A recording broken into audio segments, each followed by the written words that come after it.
Before I came to the office, I was missing 4 teeth on my right side, and then I had several infections on my left side, and just the pressure of my bite was slowly disintegrating my teeth. I had a lot of chips in the front, and then I was also missing a couple teeth on the bottom. My treatment was wonderful here. I felt like my first appointment was my favorite appointment. It's when I actually felt like I was heard for the first time.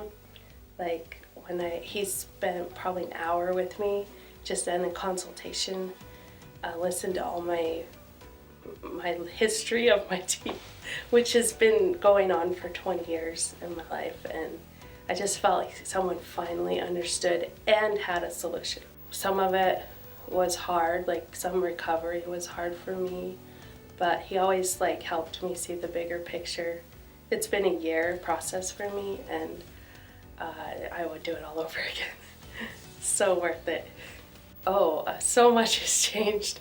I used to smile crooked so you couldn't see the spaces in my teeth, and I love to smile. It's one of my better features, and so now I just feel really confident smiling, and I'm able to sing better. I really like to sing, and it's just given me a lot of confidence to have all my teeth.